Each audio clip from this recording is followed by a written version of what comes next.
Babukodi Venkataramana Karanth, B V Karanth ಇಡೀ ಪ್ರಪಂಚಕ್ಕೆ ಒಬ್ಬ ದೊಡ್ಡ ರಂಗಭೂಮಿಯ ದ್ರಷ್ಟಾರ ಮತ್ತು ನನ್ನಂಥ ಲಕ್ಷಾಂತರ ಜನ ಯುವಕರಿಗೆ ಯುವತಿಯರಿಗೆ ಪ್ರತಿಯೊಬ್ಬರಿಗೂ ಕೂಡ ಒಂದು ದೊಡ್ಡ ರಂಗದರ್ಶನವನ್ನು ನೀಡಿದಂಥ ಮಹಾಮಾನ್ವಿತ. ನಾನು ಯಾಕೆ ದರ್ಶನ ಅನ್ನೋ ಪದ ಬಳಸ್ತೀನಿ ಅಂತಂದರೆ, ಅಲ್ಲಿವರೆಗೂ ನಮಗೆ ಬಿ ವಿ ಕಾರಂತ ಅನ್ನೋ ಮನುಷ್ಯ ಒಬ್ಬ ಚಂದದ, ಬಹಳ ಕೆಂಪಗಿರುವಂಥ, ಗಡ್ಡ ಬಿಟ್ಕೊಂಡು ಆಕರ್ಷಕವಾಗಿ ಹೆಚ್ಚು ಮಾತಿಲ್ಲದೆ ಸುಮ್ಮನೆ ಎಲ್ಲರನ್ನೂ ಗಮನಿಸುತ್ತಾ ಅಪರೂಪಕ್ಕೊಂದು ಮಾತನಾಡುತ್ತಾ ಆ ಮಾತಿನ ಹಿಂದೆ ಹಾಸ್ಯ ಪ್ರಜ್ಞೆಯನ್ನು ಇಟ್ಟುಕೊಂಡು ಅಪರೂಪಕ್ಕೆ ನಗಿಸುತ್ತಾ ಇಡೀ ಜಗತ್ತನ್ನು ಅತ್ಯಂತ ಗಾಂಭೀರ್ಯದಿಂದ ನೋಡಬಲ್ಲಂಥ ಒಬ್ಬ ಚಿಂತನಶೀಲ ಮನುಷ್ಯ ಅಂತ ಅನಿಸಿದರು. ಆದರೆ ಕಾರಂತರು ಒಳಗೆ ಇಡೀ ಪ್ರಪಂಚದಲ್ಲಿರುವಂಥ ನಾದಮಯತೆ ಮತ್ತು ಲಯದ ಬಗ್ಗೆ ಎಂಥ ಗೌರವ ಮತ್ತು ಅದನ್ನು ಕಲಿಕೆಯ ಅಭ್ಯಾಸವಾಗಿ ರಂಗಭೂಮಿಯ ಸಂಗೀತದಲ್ಲಿ ಹೇಗೆ ಕೊಡ್ಬೋದು ಅಂತ ಚಿಂತನೆ ಮಾಡ್ತಾ ಇದ್ರಲ್ಲ, ಅದು ಮಾತ್ರ ನಮಗೆ ದೊಡ್ಡ ಬೆರಗು ಹುಟ್ಟು ಅನಿಸೋದು. ನನಗೆ ಯಾಕೆ ಬೆರಗು ಹುಟ್ಟಿಸುವಂಥದ್ದು ಅಂತ ಹೇಳ್ತೀನಿ ಅಂತಂದರೆ, ಅವ್ರಿಗೆ ಪ್ರಪಂಚದ ಬಗ್ಗೆ ಇದ್ದಂತಹ ಕುತೂಹಲವೇ ಬಹುಶಃ ನಮಗೆ ಅವ್ರಿಗಿದ್ದಂಥ ಹೆಚ್ಚು ವಿಸ್ಮಯ ಅಂತ ಅನ್ಸೋದಕ್ಕೆ ಶುರುವಾಯಿತು. ಅಂದರೆ ಪ್ರತಿಯೊಂದು ವಿಷಯದಲ್ಲೂ, ಪ್ರತಿಯೊಂದು ಜೀವಿಯ ವಿಚಾರದಲ್ಲೂ ಒಂದು ಇರುವೆಯ ಚಲನೆಯಿಂದ ಸಣ್ಣದೊಂದು ನಾದ ಶುರುವಾಗ್ತದೆ ಅಂತಂದರೆ, ಮತ್ತು ಇಡೀ ಗಾಳಿಯಲ್ಲಿರುವಂಥ ಶಬ್ದ ಮೌನದ ಹೊರತಾಗಿ ಬೇರೆ ಬೇರೆ ಸೂಕ್ಷ್ಮಗಳನ್ನು ಧ್ವನಿಸುವ ಬಗ್ಗೆ ಅವ್ರಿಗಿತ್ತು ಅಂತಂದರೆ, ಅದೆಲ್ಲವನ್ನೂ ಬಹಳ ಚೆನ್ನಾಗಿ ಒಳಗಿನ ಕಣ್ಣುಗಳಿಂದ ಅಭ್ಯಾಸ ಮಾಡಿಸಿ ತಮ್ಮ ಕಣ್ಣುಗಳ ಮೂಲಕ ತಮ್ಮ ಎದುರುಗಿದ್ದಂಥ ರಂಗ ವಿದ್ಯಾರ್ಥಿಗಳಿಗೆ ಅವರ ಹೊರಗಿನ ಭಾವಕ್ಕೆ ಮತ್ತು ಅಂತರ್ಭಾವಕ್ಕೆ ಬಹಳ ಚಂದವಾಗಿ ಮಂಡಿಸ್ತಾ ಇದ್ದಂಥ ಅಪರೂಪದ ವ್ಯಕ್ತಿತ್ವ ಮತ್ತು ಶಿಕ್ಷಕ ಹಾಗೂ ಗುರು. ಶಿಕ್ಷಕ ಬೇರೆ, ಗುರು ಬೇರೆ. ಯಾಕೆ ಹಾಗಂತೀನಿ ಅಂತಂದರೆ, ಗುರು ಎಲ್ಲವನ್ನೂ ತಿಳಿದುಕೊಂಡು ಸುಮ್ಮನಿದ್ದು ಶಿಕ್ಷಣ ಕೊಡುವಾಗ ಬೇರೆ ಶಿಕ್ಷಕ ಆಗಕ್ಕೆ ಶುರು ಮಾಡ್ತಾನೆ. ಅಂದರೆ ವ್ಯಕ್ತಿಯಾಗಿ ಅಲ್ಲದೆ ಒಬ್ಬ ಶಿಕ್ಷಕನಾಗಿ ಆತ ಹೇಳ್ತಾ ಇದ್ದ ರೀತಿ ಇತ್ತಲ್ಲ, ಅದು ಅತ್ಯಮೋಘವಾದಂಥ. ಅವರು ರಂಗಾಯಣವನ್ನು ಶುರು ಮಾಡಿದಾಗ ಅವ್ರಿಗೆ ಅಷ್ಟೊತ್ತಿಗಾಗಲೇ ಜಗತ್ತಿನ ಬೇರೆ ಬೇರೆ ಸಂದರ್ಭಗಳನ್ನು ಎದುರಿಸಿ ತುಂಬ ನೋವುಂಟಾಗಿತ್ತು. ಹತಾಶ ಸ್ಥಿತಿಯಲ್ಲಿದ್ದರು, ಗೊಂದಲದಲ್ಲಿದ್ದರು. ಕಾರಂತರ ಸ್ಥಿತಿ ಮುಂದೇನಪ್ಪ ಅಂತ ಪ್ರತಿಯೊಬ್ಬರು ಯೋಚನೆ ಮಾಡುವಾಗ ಫೀನಿಕ್ಸ್ನಿಂದ ಎದ್ದು ಬಂದ ಅಂಥ ದೊಡ್ಡ ಒಂದು ಶಕ್ತಿಯನ್ನು ಆತ ತೋರಿಸ್ಬಿಟ್ರು. ಫೀನಿಕ್ಸ್ ಶಕ್ತಿಗಿಂತಲೂ ಜಾಸ್ತಿ ಅಂತ ಅನ್ಕೋತೀನಿ. ಯಾಕೆಂದರೆ ಎಲ್ಲ ನೋವನ್ನು ಮೆಟ್ಟಿ ನಿಂತು ಒಬ್ಬ ನಟ ಹೇಗೆ ತಯಾರಿ ಮಾಡಿಕೊಳ್ಳಬೇಕು ಅಂತ ಪುಟಗಟ್ಟಲೆ ಬರೆದು ಇಟ್ಕೋತಾ ಇದ್ರು. ಒಬ್ಬ ನಟನಿಗೆ ಸಂಗೀತ ಜ್ಞಾನವನ್ನು ಹೇಗೆ ವೃದ್ಧಿ ಮಾಡಬೇಕು ಅಂತ ಪುಟಗಟ್ಟಲೆ ಅದನ್ನು ಬರೆದು ಇಟ್ಕೋತಾ ಇದ್ರು. ಅವ್ರು ಮಾಡ್ಕೊಂಡಂಥ ನೋಟ್ಗಳು ಏನಾದ್ರು ಇವತ್ತು ಸಿಕ್ಕರೆ ಒಂದು ದೊಡ್ಡದೊಂದು ಎಕ್ಸ್ಪೀರಿಯನ್ಸಿನ ಪುಸ್ತಕ ಆಗುತ್ತೆ ಅಂತ ನನಗನ್ಸುತ್ತೆ. ಆ ಥರದ್ದೊಂದು ಕೆಲಸವನ್ನು ಮಾಡ್ತಾಯಿದ್ರು. ಬಿ ವಿ ಕಾರಂತರು ಅಮೇರಿಕಾದ ಒಂದು ಸಂದರ್ಭದಲ್ಲಿ ನಾವು ಅವ್ರ ಜೊತೆ ಒಂದು ಶೋಗೆ ಹೋಗಿದ್ದಾಗ ನನಗೆ ಚೆನ್ನಾಗಿ ಜ್ಞಾಪಕ ಇದೆ. ಅವರು ಹಣ ಈಗ ಎಣಿಸ್ತಾ ನಿಂತಿದ್ದರು. ಯಾರೋ ಒಬ್ಬ ಪುಣ್ಯಾತ್ಮ ಅವ್ರ ಕೈಲಿ ದುಡ್ಡು ಕಿತ್ಕೊಂಡು ಓಡೋಕ್ಕೆ ಶುರು ಮಾಡ್ದ. ತಕ್ಷಣ ಹಾಕ್ಬೋದಲ್ಲ, ಅಯ್ಯೋ ಕಳ್ಳ ಕಳ್ಳ, ಅವ್ನು ಹಿಡೀರಿ ಅಂತ ಇದ್ರು. ಕಾರಂತರು ಹಾಗೇ ನಿಂತ್ಕೊಂಡು ನೋಡ್ತಾಯಿದ್ರು. ಅವನ್ನೇ ನೋಡ್ತಾ, ಅವ್ನು ಓಡೋಗೋ, ಅವನು ರಸ್ತೆಯ ತುದಿಯಲ್ಲಿ ಮರೆಯಾಗೋವರೆಗೂ ಅದನ್ನೇ ನೋಡ್ತಾಯಿದ್ರು. ನಾನು ಅವ್ರಿಗೆ ಏನು ಕಾರಂತ ಏನೋ ರಿಯಾಕ್ಟೇ ಮಾಡ್ತಾ ಇಲ್ಲ, ಆರಾಮಾಗಿ ಅದನ್ನು ನೋಡ್ತಾ ಇದ್ದಾರೆ. ಅಂದರೆ ಅವ್ರ ಬಾಯಿಂದ ಬಂದಿದ್ದು ಒಂದೇ ಶಬ್ದ, ನೋಡಿ ಹಸುವು ಅನ್ನೋದು ಎಂಥ ತೀವ್ರವಾಗಿರುತ್ತೆ. ಹಸುವಿದ್ರೆ ಮನುಷ್ಯಂಗೆ ಈ ಥರದ್ದೊಂದು ಶಕ್ತಿ ಇರುತ್ತೆ. ಅಬ್ಬಾಬಾ, ಇವನೇನಾರು ಒಲಿಂಪಿಕ್ಸ್ಗೆ ಹೋದರೆ ಗ್ಯಾರಂಟಿ ಗೆದ್ದೇ ಬಿಡ್ತಾನೆ ಕಣ್ರಿ. ಅವ್ರಿಗೆ ದುಡ್ಡಿನ ಬಗ್ಗೆ, ಆ ದುಡ್ಡು ಹೋಗಿದ್ರ ಬಗ್ಗೆ ಯಾವುದೇ ಕಾಳಜಿಗಳಿಲ್ಲದೆ ಆ ವ್ಯಕ್ತಿಯ ಆಂತರಿಕ ಶಕ್ತಿ ಮತ್ತು ದೈಹಿಕ ಶಕ್ತಿಯನ್ನು ಯಾವ ರೀತಿ ಜಗತ್ತಿಗೆ ಮತ್ತೆ ಉಪಯೋಗ ಮಾಡ್ಬೋದಾಗಿತ್ತು ಅಂತ ಅವ್ರು ಯೋಚನೆ ಮಾಡ್ತಾರೆ ಅಂತಂದರೆ, ಎಂಥ ವಿಶಿಷ್ಟವಾದ ಮನುಷ್ಯ. ಮತ್ತು ಆತ ಜಗತ್ತನ್ನು ಗಮನಿಸ್ತಾ ಇದ್ದಿದ್ದ ರೀತಿಯೇ ಮಿಕ್ಕದ ಎಲ್ಲ ಪ್ರಸಿದ್ಧರಿಗಿಂತ ಭಾಳ ಬೇರೆ ಥರದಲ್ಲಿರ್ತಾಯಿತ್ತು. ನನಗೆ ಅದೊಂದು ದೊಡ್ಡ ರೋಮಾಂಚನವನ್ನು ಸದಾ ಕೊಡ್ತಾಯಿತ್ತು. ಅನೇಕ ಸಂದರ್ಭಗಳಲ್ಲಿ ಅವರ ಮನೇಲಿ ಒಂದು ಕಳ್ಳತನ ಆಗುತ್ತೆ. ಎಲ್ಲ ಬಂದು ಕಳ್ಳರು ದೋಚ್ಕೊಂಡು ಹೋಗ್ಬಿಟ್ಟಿದ್ದಾರೆ. ಮನೇಲಿ ಇಟ್ಟಿದೆ ಯಾವ ಪ್ರಶಸ್ತಿ, ಪುರಸ್ಕಾರ, ಮೆಡ್ಲು ಏನೂ ಬಿಟ್ಟಿಲ್ಲ. ಕಡೆಗೆ ಅವ್ರು ಇಟ್ಟಿರುವಂಥ, ಅವ್ರು ಕೊಟ್ಟಿದ್ದಂಥ ಪದ್ಮಶ್ರೀ ಪ್ರಶಸ್ತಿ ಕೂಡ ಹೋಗ್ಬಿಟ್ಟಿರುತ್ತೆ. ಮನೆಯಲ್ಲಿ ಪೊಲೀಸ್ನವ್ರು ಬರ್ತಾರೆ, ಹಾಜರಾಗುತ್ತೆ, ಎಲ್ಲರೂ ಲೀಸ್ಟ್ ಮಾಡ್ಕೋತಾ ಇರ್ತಾರೆ. ಆ ಲೀಸ್ಟ್ ಮಾಡ್ಕೋತಾ ಇದ್ದಾಗ ಪ್ರತಿಯೊಬ್ಬರೂ ಕಾರಂತರು ಎಲ್ಲ ಎಕ್ಸ್ಪ್ಲೈನ್ ಮಾಡ್ತಾ ಇರ್ತಾರೆ. ಆಮೇಲೆ ಅವ್ರ ಹೆಂಡತಿ ಎಕ್ಸ್ಪ್ಲೈನ್ ಮಾಡ್ತಾ ಇರ್ತಾರೆ. ಹೆಂಡತಿ ಒಳಗಿಂದ ಬಂದು ಪ್ರೇಮಾ ಕಾರಂತವರು, ನೋಡಿ ಅವನು ಪದ್ಮಶ್ರೀ ಪ್ರಶಸ್ತಿನೂ ಎತ್ಕೊಂಡು ಹೋಗ್ಬಿಟ್ಟ, ಎಂಥ ಕೆಲಸ ಆಗಿದೆ ಅಂತ ಹೇಳಿದ್ರು. ಕಾರಂತರು ಆಗ ಅವ್ರ ಕಡೆ ತಿರುಗಿಬಿಟ್ಟು, ಓ ಹೌದಾ, ಪದ್ಮಶ್ರೀ ಪ್ರಶಸ್ತಿನೂ ಕದ್ಕೊಂಡು ಹೋಗ್ಬಿಟ್ನಾ, ಹೋಗಲಿ ಬಿಡು, ಅವನಿಗಾದರೂ ಅದ್ರ ಬೆಲೆ ಏನು ಅಂತ ಗೊತ್ತಾಯ್ತಲ್ಲ ಅಂತಂದರು. ನನಗೆ ನಮಗಂಥವ್ರಿಗೆ ಇದು ಕೇಳಿದಾಗ ಮೇಲ್ನೋಟಕ್ಕೆ ಬಹಳ ನಗು. ಆದರೆ ನಿಜವಾಗಲೂ ಅವ್ರಿಗೆ ಇದ್ದಂಥ ಹಾಸ್ಯ ಪ್ರಜ್ಞೆ ಮತ್ತು ಜಗತ್ತನ್ನು ಒಟ್ಟು ಅವ್ರು ಗಮನಿಸ್ತಾ ಇದ್ದ ರೀತಿ ಬಹಳ ವಿಶೇಷ ಅಂತ ಅನ್ನಿಸ್ತಾ ಇತ್ತು.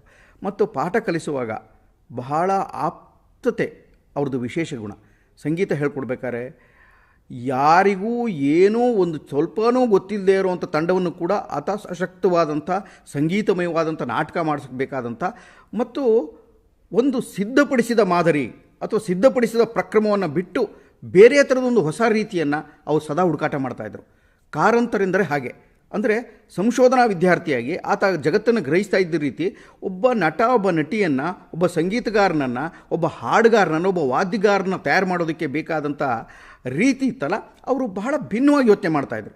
ಅದರಲ್ಲಿ ಯಾವುದೇ ಇಷ್ಟು ದಿವಸ ಯೋಚನೆ ಮಾಡ್ಕೊಂಬಂದರೆ ಒಂದು ಪದ್ಧತಿ ಅಂತ ಇರ್ತಾರಲ್ಲ, ಅವರು ಸಂಗೀತ ಕ್ಲಾಸ್ಗಳಲ್ಲಿ ಸಾಪಾಸ ಹೇಳ್ಕೊಡ್ತಾ ಇದ್ದ ರೀತಿ ಮಿಕ್ಕದ ಎಲ್ಲ ಟೀಚರ್ಸ್ಗಿಂತ ಬಹಳ ಬೇರೆ ಥರ ಇರ್ತಾಯಿತ್ತು.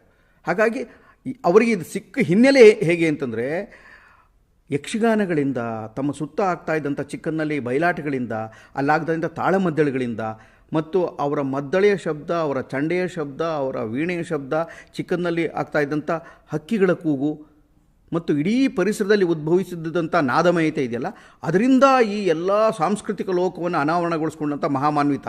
ಹಾಗೆ ಬೆಳೀತಾ ಬೆಳೀತಾ ಬೆಳೀತಾ ಗುಬ್ಬಿ ಕಂಪನಿಯಲ್ಲಿ ಶಾಸ್ತ್ರೋಕ್ತವಾಗಿ ಗಂಟೆಗಟ್ಟಲೆ 2 ಗಂಟೆ, 3 ಗಂಟೆ, 5 ಗಂಟೆ ಹಾಡಬಲ್ಲಂಥ ಗಾಯಕರನ್ನ ಹತ್ತಿರದಿಂದ ನೋಡಿದ್ರು. ಅಲ್ಲಿ ಅದ್ಭುತವಾದಂಥ ಹಾರ್ಮೋನಿಯಂ ಮೇಷ್ಟ್ರು ನುಡಿಸ್ತಾ ಇದ್ದಂಥ ರೀತಿ, ಅವ್ರಿಗಿದ್ದಂಥ ಶಕ್ತಿಯನ್ನು ಗಮನಿಸ್ಕೊಂಡ್ರು.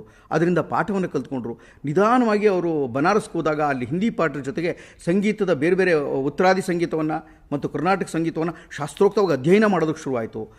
ಕಾರಂತರು ತಮ್ಮ ಇಡೀ ಬದುಕನ್ನು ಕಲೆಯಗೆ ಮತ್ತು ರಂಗಸಂಗೀತಕ್ಕೆ ಮೀಸಲಿಟ್ಟಿದ ರೀತಿ ಇದೆಯಲ್ಲ, ಅದೊಂದು ದೊಡ್ಡ ವಿಶೇಷವಾದಂಥ. ಇವತ್ತು ಪ್ರಪಂಚದ ಮೂಲೆ ಮೂಲೆಗಳಲ್ಲಿ ಸಂಗೀತವನ್ನು ಚಲನಚಿತ್ರ ಮಾಧ್ಯಮಕ್ಕಾಗಲಿ ಅಥವಾ ಯಾವುದೋ ಡಾಕ್ಯುಮೆಂಟ್ರಿಗಳಿಗಾಗಲಿ ಅಥವಾ ಅನೇಕ ವಿಚಾರಕ್ಕೆ ಬಳಸುವಾಗ ಕಾರಂತರ ಒಂದು ವಿಶೇಷವಾದ ಪದ್ಧತಿ ಇದೆಯಲ್ಲ, ಆ ಪದ್ಧತಿಯನ್ನು ಗಮನಿಸ್ಕೊಂಡು ಅದನ್ನು ಮತ್ತಷ್ಟು ಹೇಗೆ ಪ್ರಯೋಗಶೀಲವಾಗಿ ಕೊಡ್ಬೋದು, ಅದು ಕಾರಂತರಿಗೆ ಇಷ್ಟ ಆಗುತ್ತೆ ಅಂತ ನೆನೆಸ್ಕೊಂಡೇ ಮುಂದಕ್ಕೆ ಹೋಗ್ತಾ ಇರ್ತಾರೆ. ತುಂಬ ಅನೇಕ ಜನ ಆವತ್ತಿಗೆ ಭಾಸ್ಕರ್ ಚಂದಾವರ್ಕರ್ ಅಂತ ಇಡೀ ಇಂಡಿಯಾದಲ್ಲಿ ಭಾಳ ಅತ್ಯದ್ಭುತವಾದಂಥ ರಂಗ ಸಂಗೀತಗಾರರಿದ್ದರು.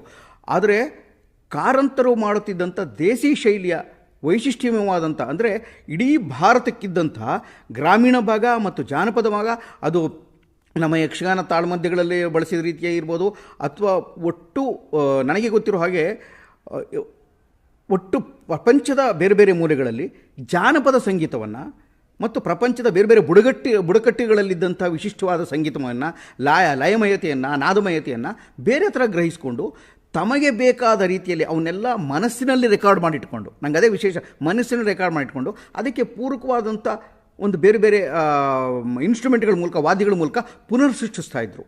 ಅವರು ಸುಮ್ಮನೆ ಇದ್ದವರೇ ಅಲ್ಲ, ಅವ್ರ ಮನಸ್ಸು 24 ಗಂಟೆಯೂ ರಂಗಸಂಗೀತದ ಬಗ್ಗೆನೇ ಯೋಚನೆ ಮಾಡ್ತಾಯಿತ್ತು. ಹಾಗಾಗಿ ಅವರ ಹುಟ್ಟಿ ಹಬ್ಬದ ದಿನವನ್ನು ರಂಗಸಂಗೀತದ ದಿನ ಅಂತ ಕರೀತಾ ಇರೋದು ಬಹಳ ವಿಶೇಷವಾದ್ದು ಮತ್ತು ಸಂತೋಷ ಕೊಡುವಂಥದ್ದು. ಮತ್ತು ಇಡೀ ಜಗತ್ತಿಗೆ ರಂಗಸಂಗೀತದ ಬಗ್ಗೆ ಮತ್ತಷ್ಟು ಮಾಹಿತಿ ಕೊಡೋದಕ್ಕೆ ಒಂದು ವೇದಿಕೆ ಸಿಕ್ತು, ಅದೊಂದು ದಿನ ಸಿಕ್ತು, ಅದನ್ನು ಸ್ಮರಿಸ್ಕೊಳ್ಳೋದಕ್ಕೆ ಒಂದು ಅಭ್ಯಾಸ ಆಯಿತು ಎಲ್ರಿಗೂ ಅನ್ನೋದೊಂದು ದೊಡ್ಡ ಸಂತೋಷ ನನಗೆ. ಹಾಗಾಗಿ ಅವರು ರಂಗಾಯಣದಲ್ಲಿದ್ದ ಅಷ್ಟೂ ದಿನವೂ ರಾಗ ಸರಾಗ ಅಂತ ಒಂದು ಬಹಳ ಚಿಂತನಶೀಲಯುಕ್ತವಾದಂಥ ಒಂದು ಕಾರ್ಯಕ್ರಮ ಮಾಡ್ತಾರೆ. ಅವರು ಪ್ರತಿಯೊಬ್ಬ ವ್ಯಕ್ತಿಗೂ ಒಂದೊಂದು ಬಾಕ್ಸ್ನ ಕೊಡ್ತಾರೆ ನಮ್ಮೆಲ್ಲ ವಿದ್ಯಾರ್ಥಿಗಳಿಗೆ, ರಂಗಾಭ್ಯಾಸಗಳಿಗೆ.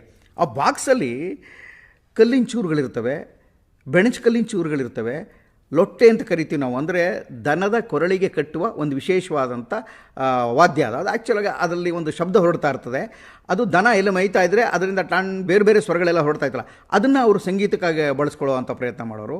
ಮತ್ತು ಕರಟ, ಮನೆಯಲ್ಲಿ ಕಾಯಿ ತುರಿದಾದ್ಮೇಲೆ ಎಸೆಯುವಂಥ 2 ಕರಟಗಳನ್ನ ಇಟ್ಕೊಂಡು ಅವರು ಅದ್ರ ಮೂಲಕ ಲಯದ ಈ ಕುದುರೆ ಗೊರಸಿನ ಶಬ್ದವನ್ನು ಬಹಳ ಚೆನ್ನಾಗಿ ಉತ್ಪತ್ತಿ ಮಾಡೋರು. ನಮ್ಮ ಸುತ್ತಮುತ್ತಲೂ ಸಿಗುವಂಥ ಅನೇಕ ವಸ್ತುಗಳಿಂದ ಮತ್ತು ನಿಷ್ಪ್ರಯೋಜಕವಾದಂಥ ಅನೇಕ ವಸ್ತುಗಳಿಂದ ಹೊಸ ಹೊಸ ಥರದ ಸಂಗೀತ ಸಾಧನವನ್ನಾಗಿ ಮಾರ್ಪಡಿಸಿ ಅದನ್ನೇ ವಾದ್ಯಗಳಾಗಿ ಪರಿಗಣಿಸಿ ಅದರ ಪರಿಣಾಮವನ್ನು ರಂಗದ ಮಧ್ಯದಲ್ಲಿ ನಾಟಕ ನಡೆಯುವಾಗ ಒಂದು ಸೀನ್ ಮುಗಿದು ಇನ್ನೊಂದು ಸೀನ್ಗೆ ಮುಗಿಯುವಾಗ ಬೇಕಾದಂಥ ಬ್ರಿಡ್ಜ್ ಮ್ಯೂಸಿಕ್ ಅಂತ ಏನು ಕರಿತೀವಲ್ಲ, ಆ ಬ್ರಿಡ್ಜ್ ಮ್ಯೂಸಿಕ್ಗೆ, ಮತ್ತು ಒಬ್ಬ ಮನುಷ್ಯ ಪ್ರತಿನಿತ್ಯ ಬಳಸಬೇಕಾದಂಥ ಓ ಆ ಇ ಕ ಪ ಆಹಾ ಓ ನಿಜವಾಗ್ಲೂ ಹೌದಾ ಇಲ್ಲ ಓಹೋ ಈ ಥರದ ಉದ್ಗಾರಗಳ ಮೂಲಕನೇ ಸಂಗೀತವನ್ನು ಮಾಡ್ತಾಯಿದ್ರು. ಹಾಗಾಗಿ ಚಂದ್ರಹಾಸ ನಾಟಕದಲ್ಲಿ ಒಂದು ಇಡೀ ಹಾಡೇ ಈ ಥರ ಇದೆ. ಇದಕ್ಕೊಂದು ಶ್ರುತಿ, ಇದಕ್ಕೊಂದು ನಾದವನ್ನು ಸೇರಿಸಿ ಭಾಳ ಅಪರೂಪದ ಸಂಗೀತ ಮಾಡ್ತಾಯಿದ್ರು. ಅಂದರೆ ಸಂಗೀತ ಅನ್ನೋದು ಹೊರಗೆಲ್ಲೋ ಇಲ್ಲ, ಬದುಕಿನಲ್ಲಿ ಹಾಸುಹೊಕ್ಕಾಗಿದೆ, ನಿಮ್ಮ ನಡುವಿನಲ್ಲೇ ನಿಮ್ಮ ಉಸಿರಾಗಿ ಬದುಕೊಂಡಿದೆ. ಅದನ್ನು ಸ್ಪಷ್ಟವಾಗಿ ಗ್ರಹಿಸಿ ಅದನ್ನು ಪುನರುತ್ಪಾದಿಸಿ ನಮಗೆ ಬೇಕಾದ ಹಾಗೆ ಬಳಸಬೇಕಾದಂಥ ವಿಶೇಷವಾದ ಸಾಧನಗಳಾಗಿ ನಾವು ಕಂಡುಹಿಡ್ಕೋಬೇಕು ಅನ್ನೋದೊಂದು ವಿಚಿತ್ರವಾದ ಅಧ್ಯಾತ್ಮ ಆಗಿತ್ತು. ರಂಗಸಂಗೀತವನ್ನು ಆ ಥರದೊಂದು ಅಧ್ಯಾತ್ಮದ ದೃಷ್ಟಿಯಲ್ಲಿ ನೋಡಿದಂಥ ಮತ್ತು ಸಂಗೀತದ ಮೂಲಕ ಇಡೀ ಜಗತ್ತನ್ನು ಗಮನಿಸಿದಂಥ ಅದ್ಭುತವಾದ ಮನುಷ್ಯ ಅವರು.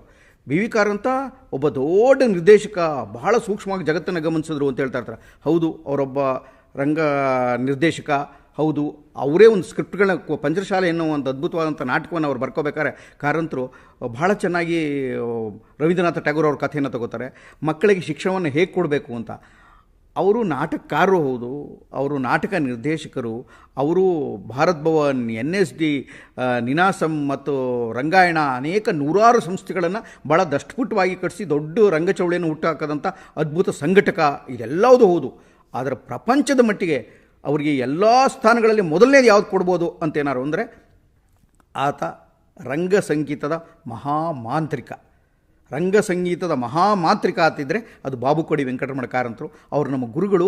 ಅವರು ಜಗತ್ತಿಗೆ ರಂಗ ಸಂಗೀತವನ್ನು ಕೊಟ್ಟ ರೀತಿ, ಗ್ರಹಿಸುತ್ತಿದ್ದ ಪರಿ ನಮಗೆಲ್ಲ ಅನನ್ಯವಾಗಿತ್ತು, ಆದರ್ಶಮಯವಾಗಿತ್ತು ಮತ್ತು ಅತ್ಯಂತ ಸಂತೋಷ ಕೊಡೋದಾಗಿತ್ತು. ಹಾಗಾಗಿ ಬಿ ವಿ ಕಾರಂತರ ಬಗ್ಗೆ ಮತ್ತು ಅವರ ರಂಗ ಸಂಗೀತದ ಬಗ್ಗೆ ಇಡೀ ಜಗತ್ತು ಎಲ್ಲಿವರೆಗೂ ರಂಗ ಸಂಗೀತ ಮಾಡ್ತಾ ಇರ್ತದೆ, ಎಲ್ಲಿವರೆಗೂ ಅದನ್ನು ಸೂಕ್ಷ್ಮವಾಗಿ ಗ್ರಹಿಸುವಂಥ ಜನ ಇರ್ತಾರೆ, ಬಹಳ ಗಂಭೀರ್ಯದಿಂದ ರಂಗಭೂಮಿನ ತೆಗೆದುಕೊಂಡವರು ಅಧ್ಯಯನ ಮಾಡೋರು ಇರ್ತಾರೆ, ಅವರೆಲ್ಲರೂ ಬಿ ವಿ ಕಾರಂತರನ್ನ ಬಿಟ್ಟು ಯೋಚನೆ ಮಾಡೋದಕ್ಕೆ ಸಾಧ್ಯನೇ ಇಲ್ಲ.